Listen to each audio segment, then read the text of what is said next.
걸음은 좀 더 가볍게, 걸음은 좀 더 가볍게, 걸음은 좀 더 가볍게. Yeah, yeah, yeah, yeah. 형형색 널 뒤흔드는 걸음, 각색깔 그냥 다가오는 모습. 가지가 지쳐지고 올라간 밤 뒤죽박죽 도시의 봄이라. 형형색 널 뒤흔드는 걸음, 각색깔 그냥 다가오는 모습. 가지가 지쳐지고 올라간 밤 뒤죽박죽 도시의 봄이라.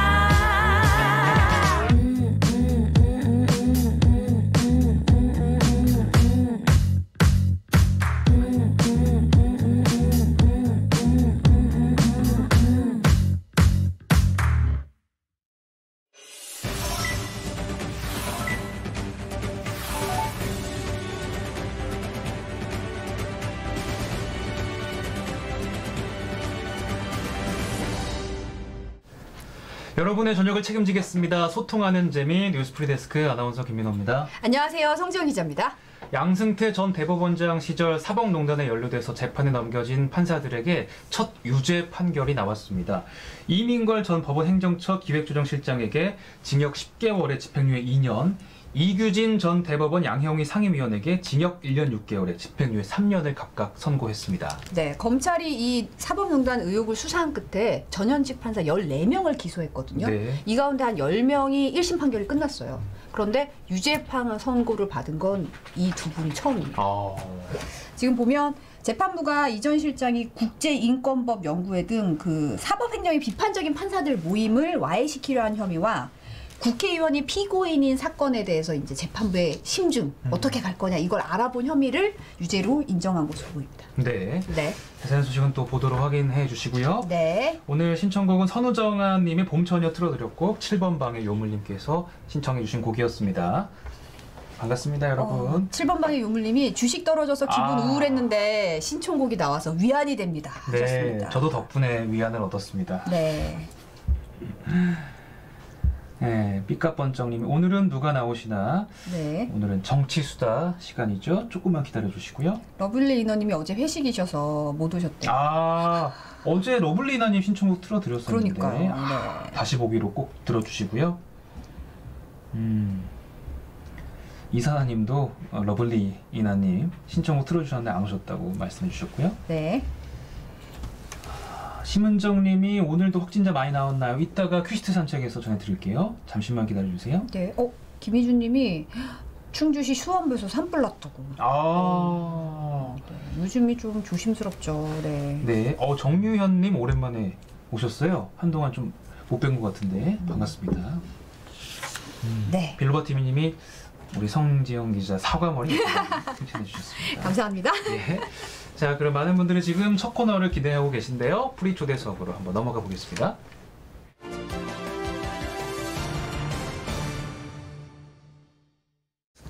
네, 매주 화요일에는 정치팀 기자들이 따끈따끈한 정치 현안을 아주 재미있고 쉽게 설명해드립니다. 정치팀의 배주환 기자 오늘 함께하겠습니다. 어서 네, 오십시오. 어서 오세요. 반갑습니다.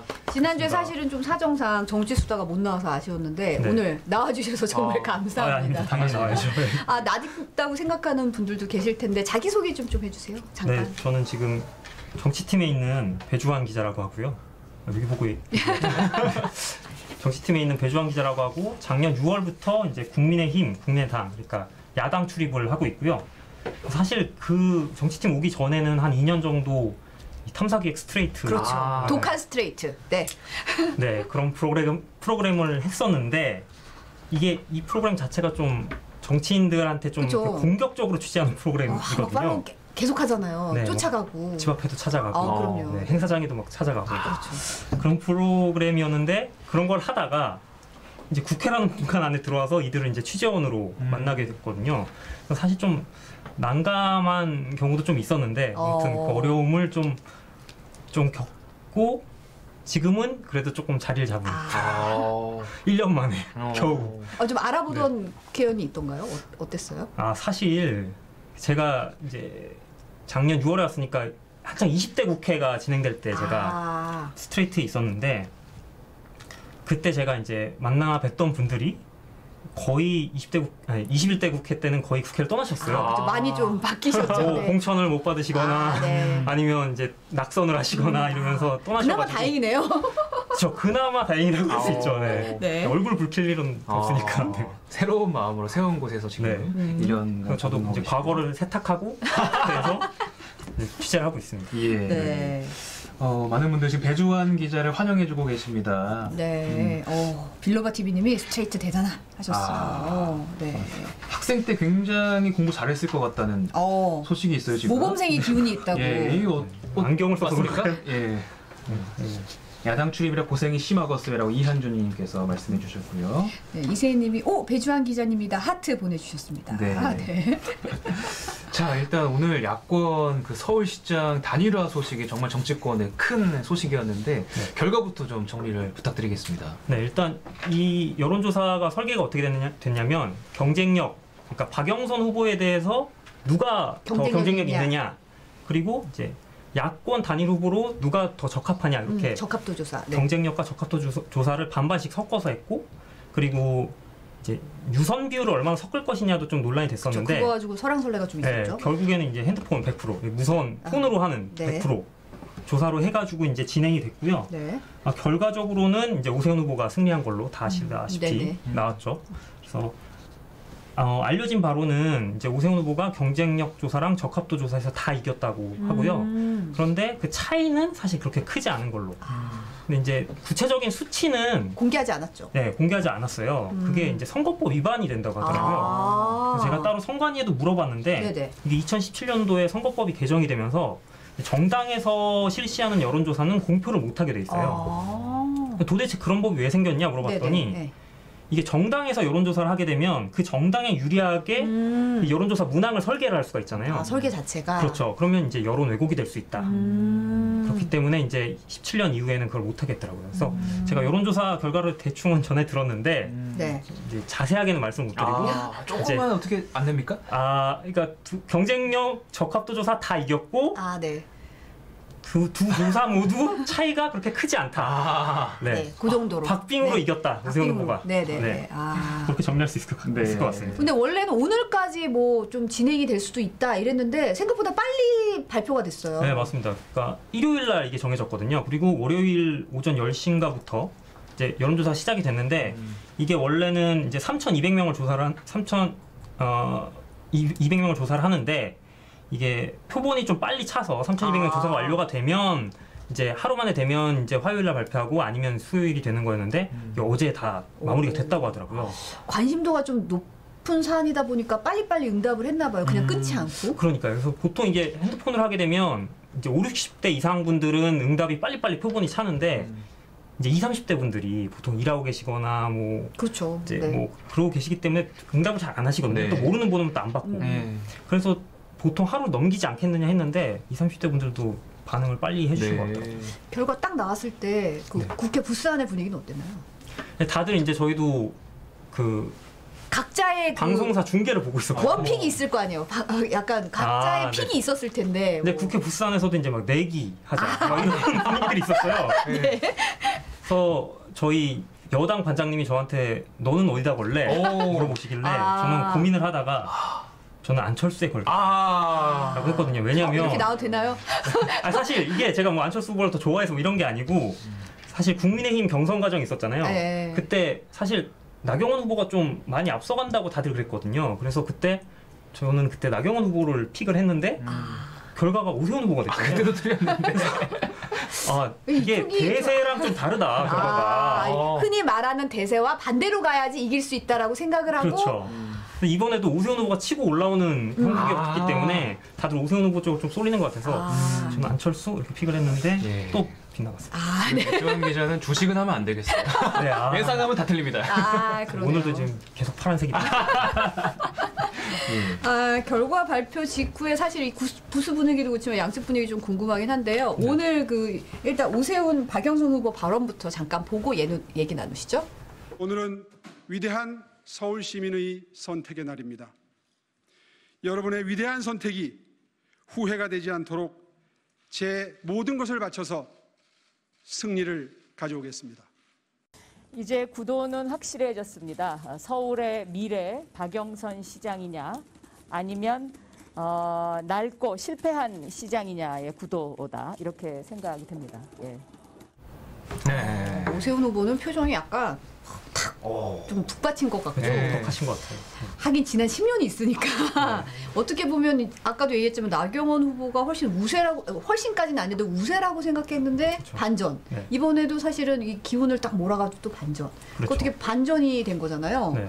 그러니까 사실 이 지난 10년을 생각해 보면 이 오세훈 후보한테는 정말 이 고난의 시간이었거든요. 그렇죠. 네. 그러니까 좀 반추해 보면 작년 총선에서도 광진을에서 고민정 의원한테 패배했고 또 시간을 더 돌리면 그 전에 당대표 선거도 나가셨었거든요. 그렇죠. 자유한국당. 네네. 그때도 이제 황교안 전 대표한테 밀려서 당대표 선거에서도 떨어지고 20대 총선도 지금 정세균 총리한테 종로에서 또 패배하시고. 그렇죠. 네. 그러니까 2011년도에 시장직 던지신 이후에 계속 어떻게 보면 실패만 그렇죠. 거듭을 하셔서 분이 사실 원래는 되게 잘 나갔던 분이잖아요. 시장도 하고 젊은 나이에. 그런데 되게 많이 힘이 빠진 10년이었죠. 그래서 제가 작년 6월에 국회 오고 나서 실제로 오세훈 후보를 작년에 한 2번 정도 취재할 기회가 있었거든요. 직접 만나서 얘기할 기회가 있었는데 첫 번째는 작년에 이제 국민의힘의 초선 의원 모임이 있어요. 거기 이제 명불허전 보수다라는 이런 모임이 있는데 그게 이제 매주 좀 강사를 초빙을 해서 수요일 날 아침 7시 반에 7시 반. 네, 그렇게 이제 초선 의원들 위주로 강연을 듣는 그런 모임이 쉽지 않은 시간이네요. 네. 이제 그 모임이 원래 처음에는 뭐 김종인 위원장도 오고 이래서 대권 주자급들도 막 오고 이래서 상당히 기자들도 관심을 갖고 의원들도 열기가 높았거든요. 근데 오세훈 후보가 온다 그래서 제가 7시 반에 졸리는 걸 빌리고 갔어요.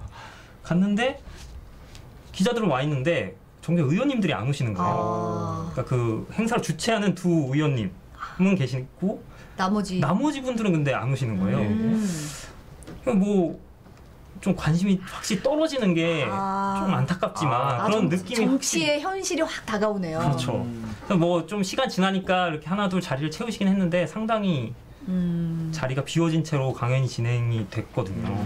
그래서 그때 상당히 그 장면이 저한테는 그 당시 오세훈 후보의 상황을 대변해주는 장면이 아닌가. 한 컷으로 딱 따진다면. 그렇죠. 듬성듬성 비어있는 자리와 7시 반에 사람이 안 채워져서 또 강연도 막 늦추고.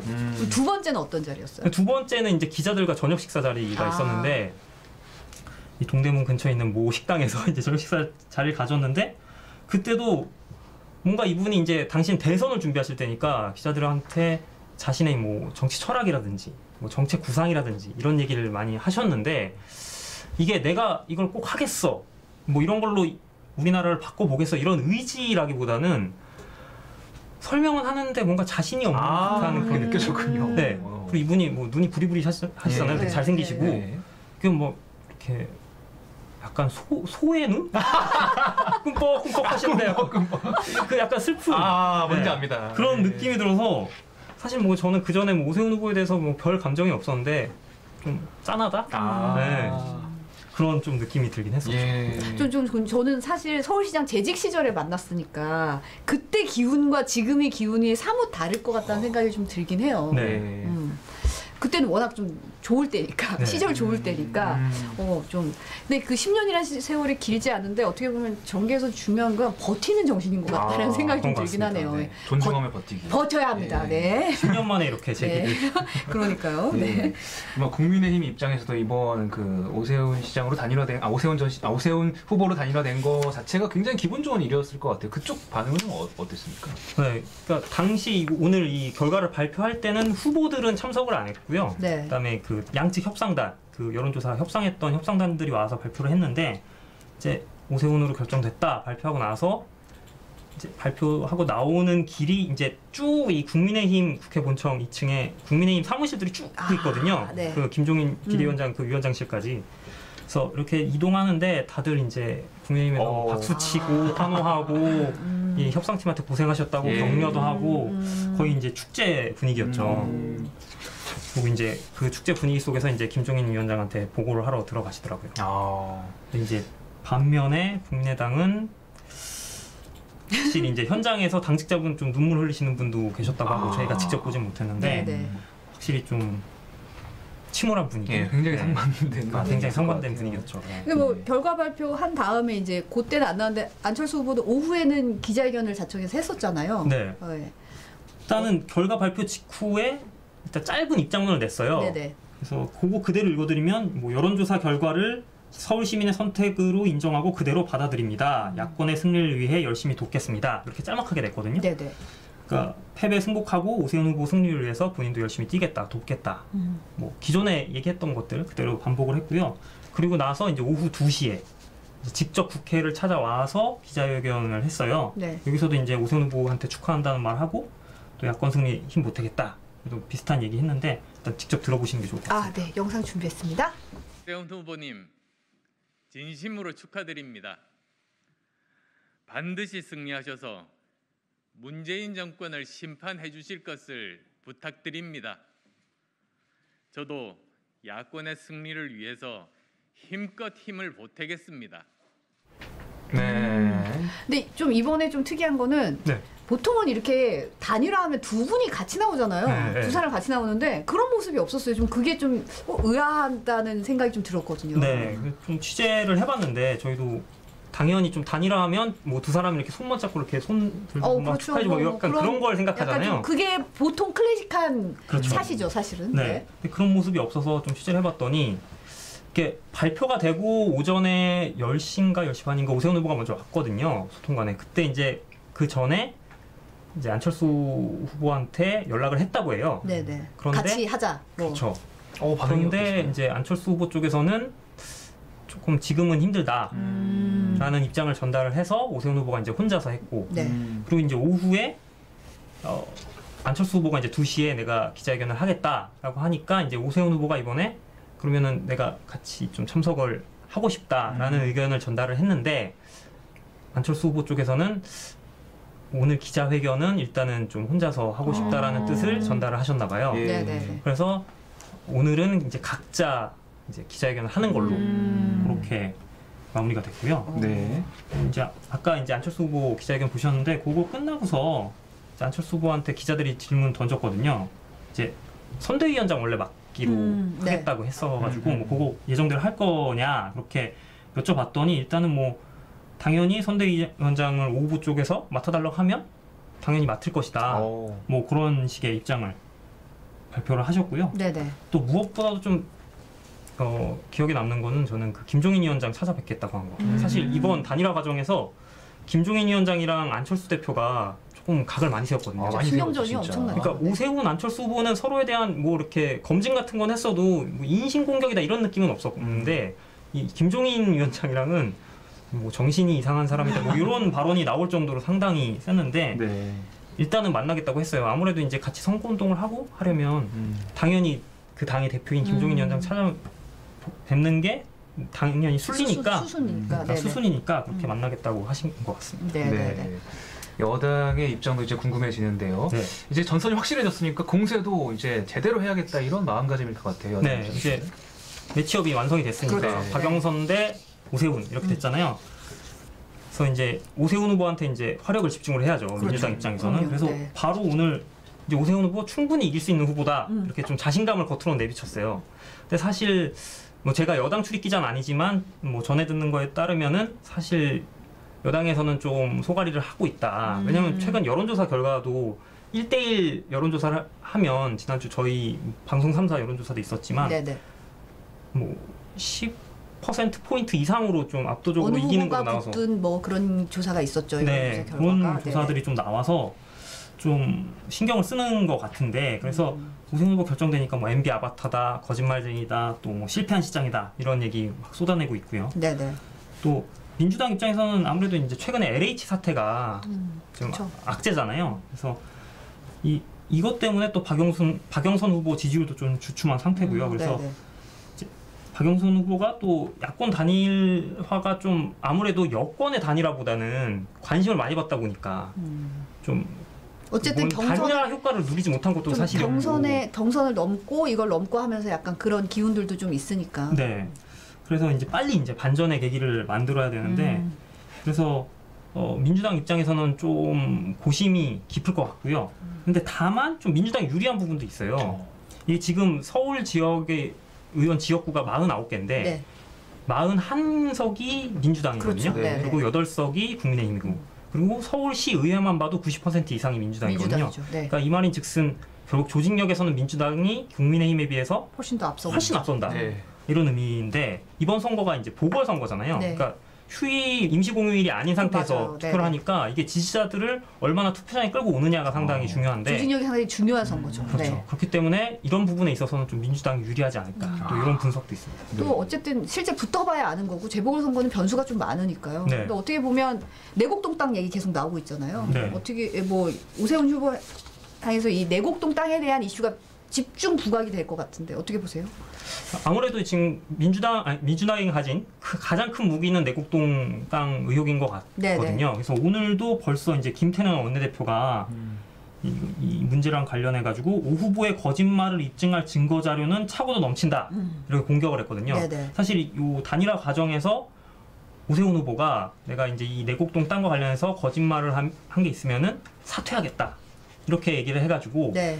그 거짓말이 곧 드러날 테니까 사퇴할 준비해라 약간 이런 식의 뉘앙스를 풍긴 거라고 볼 수 있겠죠. 네네. 또 이제 박영선 캠프 쪽에서도 대변인이 이제 물은 셀프여도 땅은 셀프여서는 안 된다. 뭐 이런 얘기도 했고 네. 첫날부터 능숙하게 자기 입속부터 챙길 후보에게 서울시를 맡길 수 없다. 이런 얘기도 했는데 요거는 첫날부터 능숙하게가 오세훈 후보 캠프 구호예요. 그러니까 오세훈 후보가 시정 경험이 있잖아요. 근데 이번에는 보궐선거다 보니까 이제 당선되면 바로 시정에 투입이 돼야 되니까 난 해봤다. 그래서 첫날부터 능숙하게 상당히 내세웠거든요. 이 국민의힘 경선 과정부터. 그래서 그걸 좀 이렇게 비꼬아서 한 거죠. 그래서 오세훈 후보 측도 사실 이제 LH 사태나 이제 부동산 폭등 이런 거 가지고서 이제 민주당과 정부 여당을 많이 공격을 할 텐데 그래서 이번 서울시장 선거는 아무래도 좀 이 부동산이 좀 주요 키워드가 되지 않을까 싶습니다. 네. 네. 지금 양쪽에서 이제 상대 후보에 대한 의혹들을 제기하면서 선거전이 굉장히 뜨거워지는 양상인데 소식을 보니까 고소 고발도 지금 굉장히 많이 좀 이어지고 있어요. 네, 오늘 이제 고소 고발 건들이 좀 있었는데 일단은 이제 박영선 후보 측에서는 이제 국민의힘의 성일종, 김은혜, 김도욱 의원이랑 이준석 전 최고위원을 고소했어요. 이게 공직선거법 위반으로 고소를 했는데 허위사실 유포랑 후보자 비방했다는 이유인데 이게 최근에 박영선 후보 배우자가 도쿄에 이 부동산 갖고 있는 거를 야당에서 좀 공격을 했잖아요. 그렇죠. 네. 그래서 이걸 가지고서 이제 뭐 초호 아파트다, 뭐 야스쿠니 뷰다, 또 뭐 진정한 토착외구다, 뭐 이런 식으로 공격을 했잖아요.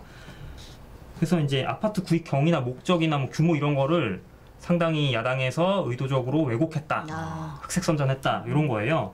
그래서 박 후보가 여기에 대해서 이제 어느 정도 해명을 했는데 해명을 전해드리면 이제 그 해당 부동산은 야스쿠니 신사가 보이는 위치도 아니고 한 20평 정도 규모이기 때문에 초호화라고 부를 수 있는 아파트도 아니다.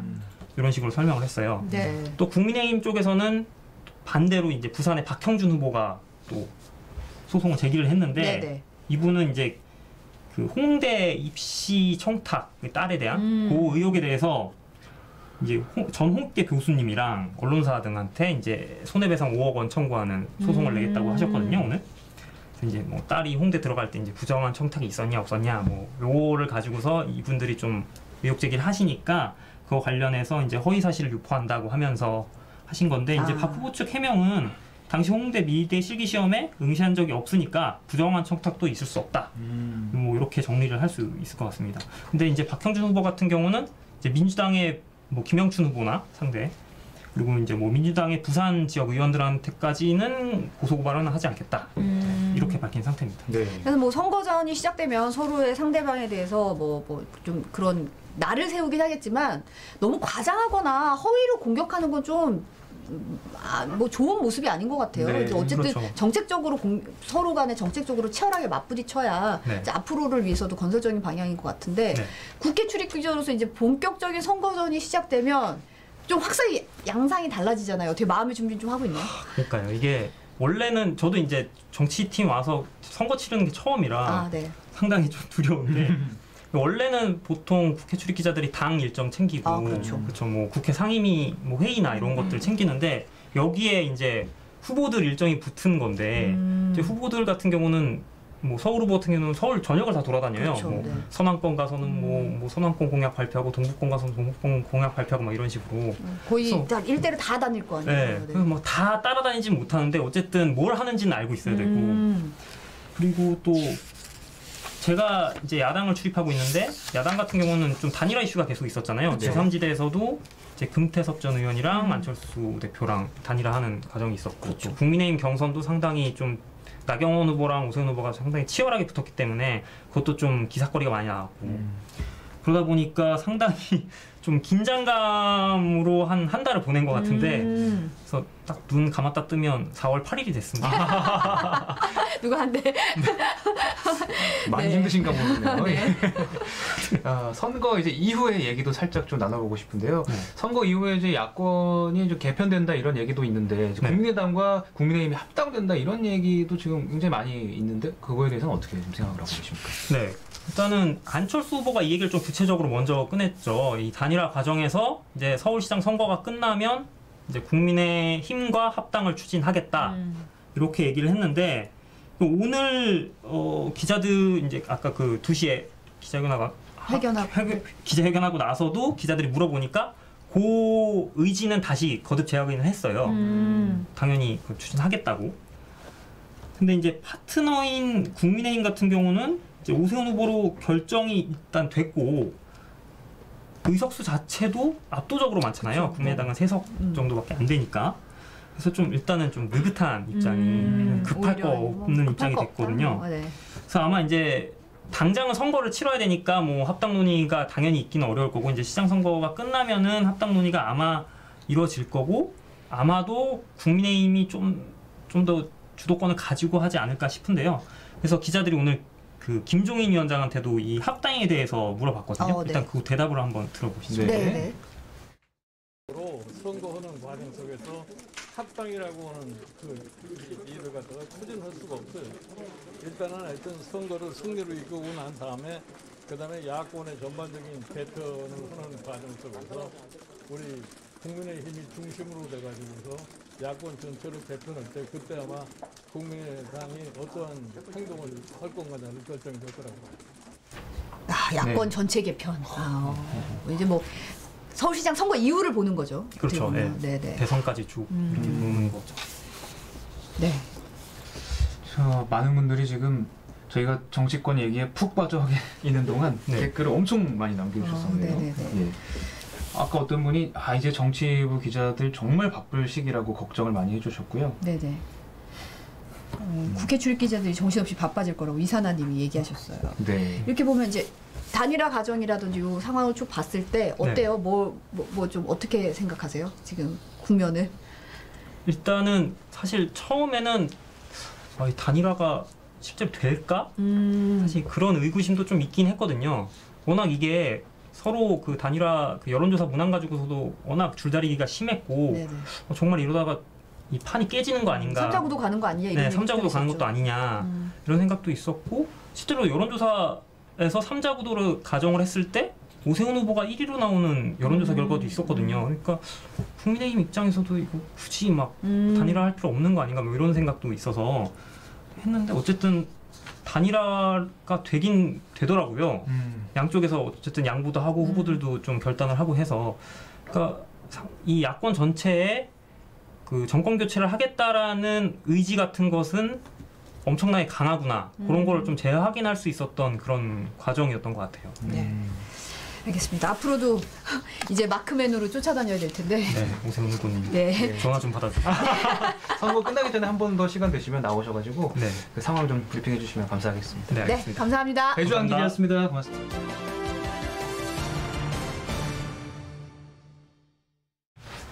네, 오늘 큐시트 산책 8분 40초 남기고 이 여유 시작했습니다. 그러니까요. 안녕하십니까. 반갑습니다. 그 정치팀은 이제 나가셨어요? 네. 이 소리가 나. 이 자꾸. 정치팀은 이제 점점 연차가 낮은 기자들이 오고 있는데 말은 더 잘하는 것 같아요. 지난번에 뭐 이호찬 반장이나 그렇죠. 뭐 보니까 확실히 뭐 좀 그런 것 같아요. 그 팀에 사실은 막내 기자가 신수아 기자라고 단골 또 그렇죠. 저희 뭐 단골 손님이죠. 네. 너무 바빠요. 정치부는 말진이 제일 바쁜 것 같아요. 네. 손 날까봐 이거 손 올릴 수가 없네. 자, 제가 이 옷을 한 최소 7번 정도 입어야 됩니다. 날씨가 한 번에 따뜻해지기 전에 뽕을 뽑으셔야죠. 네, 우리 아까 뭐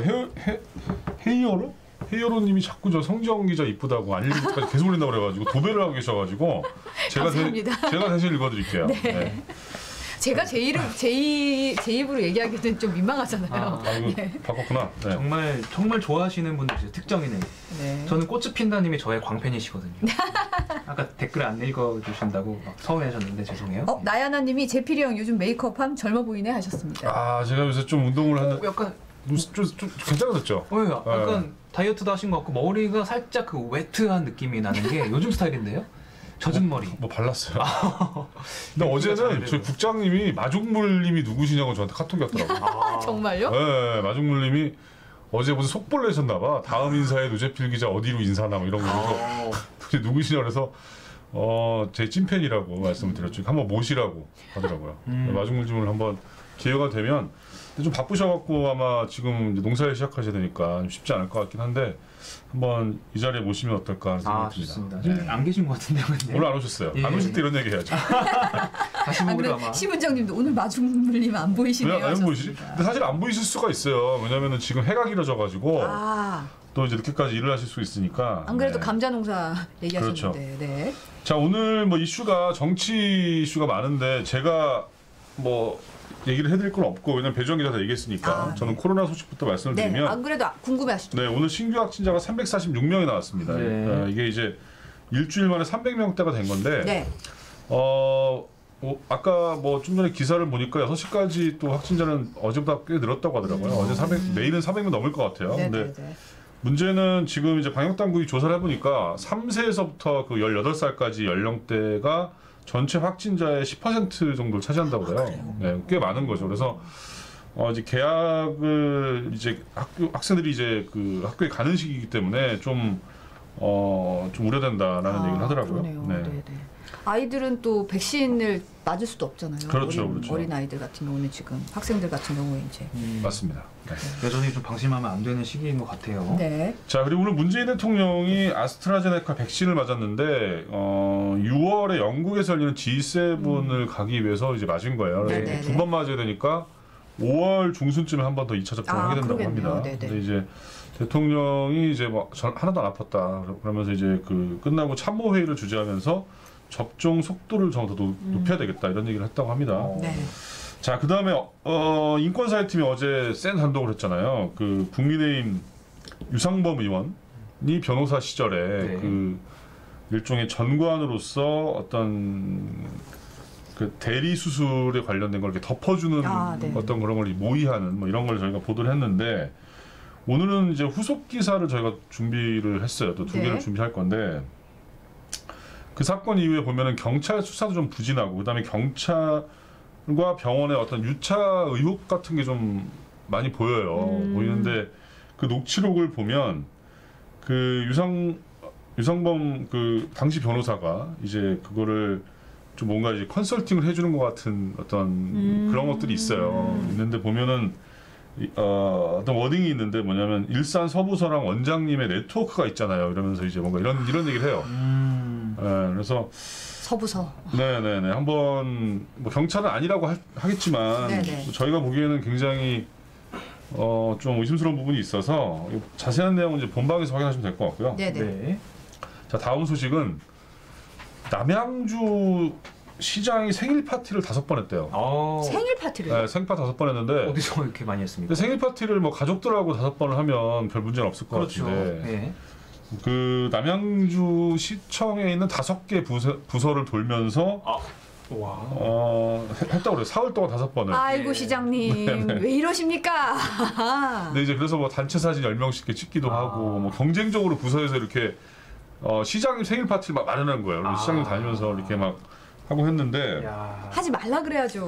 그러니까요. 그러니까 이 부서에서 해서 시장님 좋아하시더라. 그럼 우리도 해야 돼. 이렇게 약간 그런 거잖아요. 그러니까 좋은 걸 티를 냈으니까 또 다른 부서가 그렇죠. 준비한 거 아니겠습니까? 네. 근데 이제 직원들이 사장님을 너무너무 그 사랑해서 뭐 이렇게 생일 파티를 마련했으면 좀 모르겠는데 일부 직원들은 이런 얘기 한다는 거예요. 내가 이러려고 공무원 됐나? 그런 얘기 그런 나올만 하죠. 네. 자괴감이 든다는 어떤 그 소감을 밝힌 공무원도 있는데 이 기사를 보면서 우리 팀은 왜 내 생일 파티 안 해준 거예요? 네? 이 기사를 보면서 그런 생각을 하셨습니까? 전 정말 자괴감이 들었습니다. 자괴감이. 생일 파티를 안 해주셔가지고. 네. 주말이시지 않으셨어요? 그때 저희 결방일 때였어요. 마치. 그때 휴가였잖아요. 제 휴가였나요? 네네. 12월 말 아니에요? 아무튼 뭐 올해 한번 이제 기다려 보겠습니다. 네, 알겠습니다. 전 5번 안 하고 2번만 하려고. 생방으로 할게요. 생방으로. 생방으로 마중물님까지 초대해가지고. 네. 니커버커님이 생일빵은 해줄게 하셨습니다. 네. 이번 주 강퇴시켜라. 빵을 주시는 거죠? 네네. 빵이라고 생각해요. 브레드. 브레드. 생일 브레드. 자, 그 다음에 그 미국에서 그 애틀란타 총격 사건 이후에 이제 아시아계인들에 대한 어떤 그 폭력과 차별을 규탄하는 집회가 열리고 있잖아요. 근데 그 시위대를 향해서 이제 차량에 돌진하는 일도 있고, 그다음에 시위에 참석한 그 여성을 폭행하는 사건, 뭐 이런 사건들이 있다고 합니다. 그러니까 미국이 얼마나 그 아시아계에 대한 어떤 뿌리 깊은 차별 어떤 정서가 있느냐 알 수 있는데, 그 자동차를 타고 돌진한 그 남성의 경우는 중국을 비하하는 욕설을 했다고 그래요. 차에서 나와가지고 했다는데, 사실 이제 어떻게 보면 이게 좀 제도적인 어떤 그런 그 개선으로 가야겠죠. 가야 되는데 그런 상황이라고 하고요. 또 그다음에 콜로라도에서 이번에 또 총격 사건이 일어났어요. 식료품점에서 일어났는데 경찰 포함해서 10명이 숨졌다고 합니다.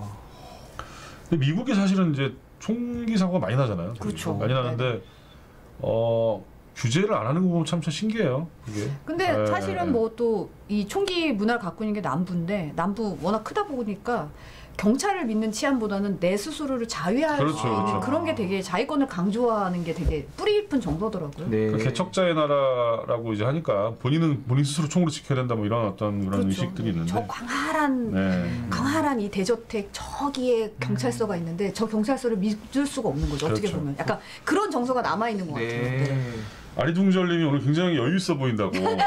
시간 많아갖고. 그러게요.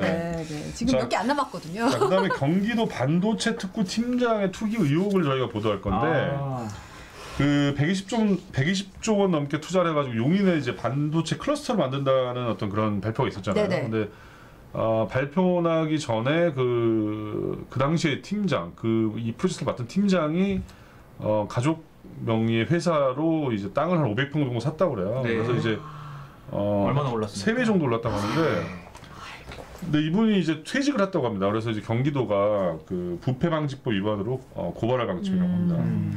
자, 그다음에 저희 집중 취재 M에서는 뭘 하냐면 개발자 몸값이 이제 폭등을 하고 있더라고요. 그래요? 네, 그래서 왜 그런 건지 한번 저희가 심층적으로 따져봤는데, 굉장히 오늘 뭐 헤이어로님께서 제필형 컷 했습니다. 자, 끝내겠습니다. 이분들은 시간만 되면 다 이제 PD죠, PD 다 PD. 네. 디렉팅을 하시니까. 자, 이제 PD님들 본방으로 넘어가시고요. 저희는 내일 다시 돌아오겠습니다. 네, 감사합니다. 고맙습니다.